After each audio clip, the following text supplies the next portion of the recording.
Hi, I'm Gary, welcome to my channel. Today I'm looking at the brand new release of the Sd.Kfz.251 Model 1 version B in 1/35th scale from ICM. It's the latest in a long line of these German half-tracks from ICM, and they have a very good reputation. This Model 1 version B, they say, is the first time this exact model has ever been released as a plastic kit.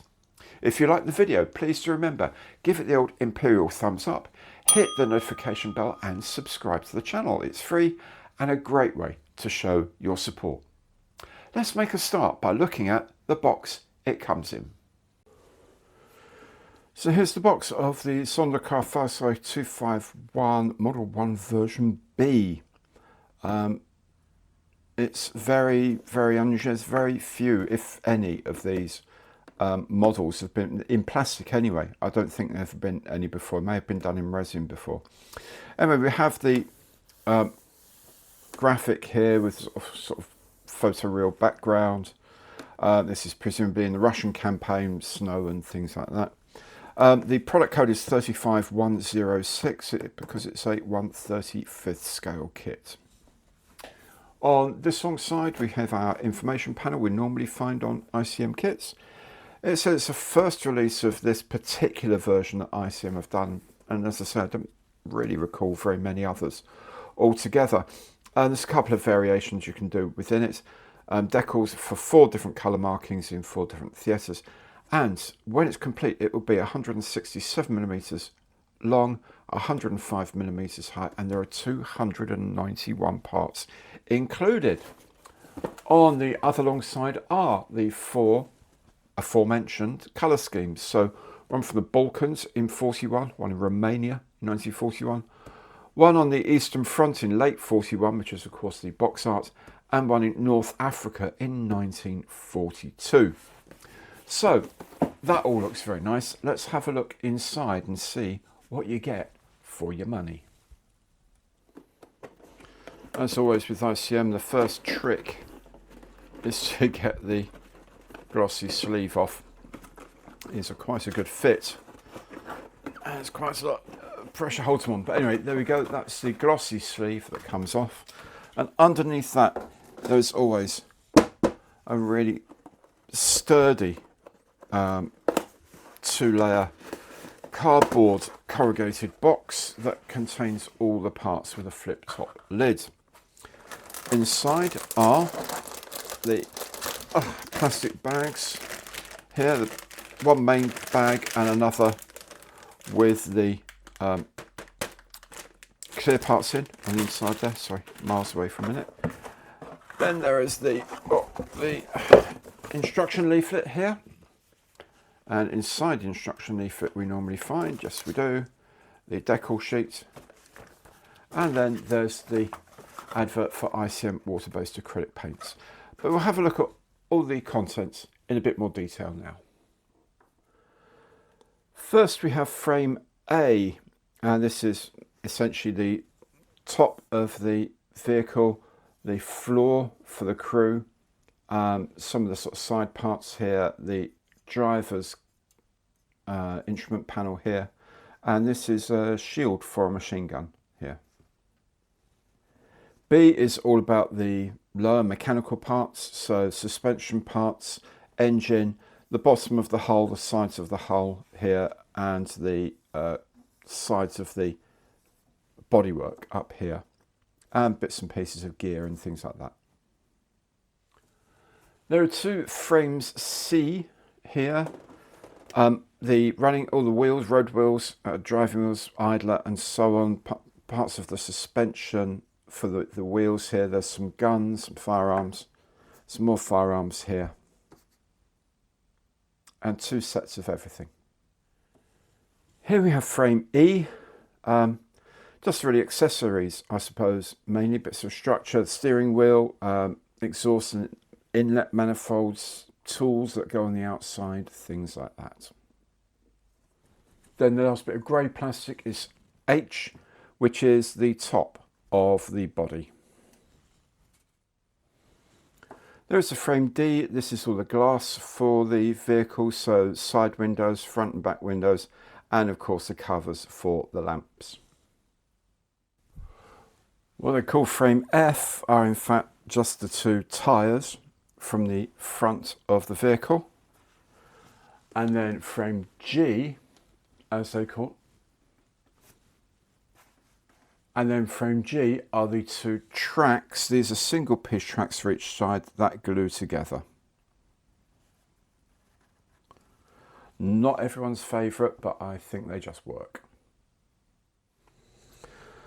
If we have a look at the plastic moulding, quality of the moulding, this is presumably the newest piece because it is a later frame than the original. It's nicely detailed. Those hinge details look pretty good. I do like this grille. That's looking quite special actually. Normally that would be a photo etch part. They seem to have managed to mould that very effectively. So that's not bad at all on the inside. Yeah, ejector pins are sunk, so that's going to be easy enough to deal with. That's pretty good to me. Slightly older mouldings, or ones that have been used a bit more, are the side, the suspension parts to the side of the hull where the wheels go. But you know what, these still look really nice and clean. These have been used quite a lot. They've done a lot of versions of the Sd.Kfz.251, and the parts still look pretty cool. I have to say, they do look nice and sharply moulded still, which is very good to know, because they, as I say, they've made a lot of these. The individual leaves in the leaf springs are all represented nicely with the U-bolts holding them in place. Engine looks okay, not massively detailed, but not just a blob of plastic either, which is always good to see.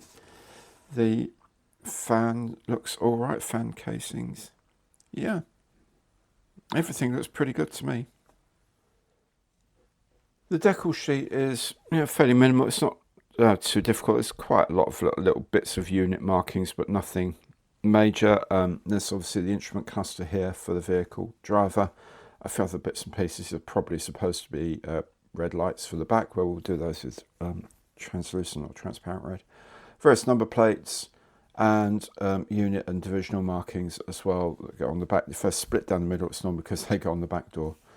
The colours, the reds and the yellows are okay. Actually, these yellows look a bit brighter than normal, so maybe they have actually gone with a black, white, red and yellow split rather than going sort of CMYK, which you normally would see with ICM. So maybe they've gone with spot red, yellow, black and white. But they look, the white is obviously very bright and sharp. The blacks are sharp. The yellow's got a decent richness to it. It's only this red in particular looks a little washed out, but then it's on a blue backing paper, so that might not help it all that much. But yep, they're sharp enough for what we need at 1/35, I think, and yeah, they're pretty good. The instruction manual, very much as ICM's normal standard these days, full colour reprise of the box art here. A description of the vehicle, the precise mark of vehicle as well, in Ukrainian and in English, and some technical specifications as well, once again, in Ukrainian and in English. The colour callouts here are in ICM's own colour packs. You can get these translated very, very easy on the ICM website or elsewhere. There's a translation of the icons that they use here as well, and a QR code that links to their YouTube channel. Inside we have the usual frame layouts. The red things are the bits we're not using. So for example, this particular body top we're not using. We're not using any of the windows apart from just these two lamps here, which is quite interesting. And then the instructions themselves are here. It's a fairly standard construction. They do go together well. There's occasionally a little bit of, I'm not entirely sure where that goes, but they do go eventually. It does make sense eventually. I like this model. I've built one already, and it has gone together quite well. There are a couple of times though when you do wonder where bits go. Getting the engine to sit exactly right can be a problem, but yeah, it's one that actually does resolve itself fairly quickly if you sort of step back and go back to it. It makes a lot of sense. This is all for the interior, top of the interior here.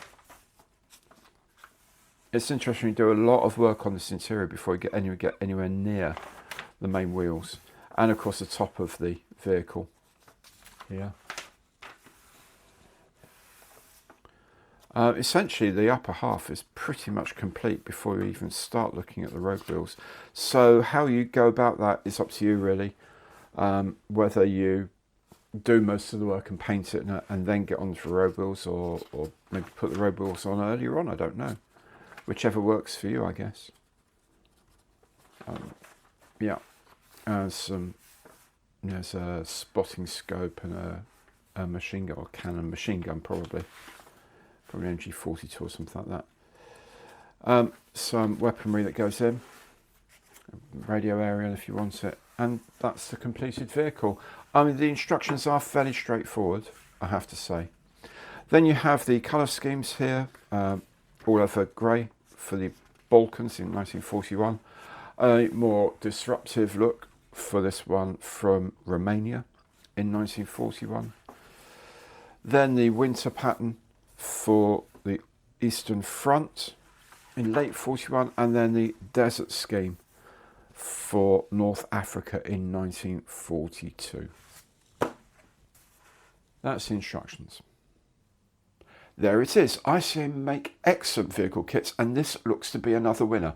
I'm sure it will be very popular, and I'm very much looking forward to building it. If you've enjoyed this video, please give it the imperial thumbs up, hit that notification bell and subscribe to the channel. Thanks very much for watching, and goodbye.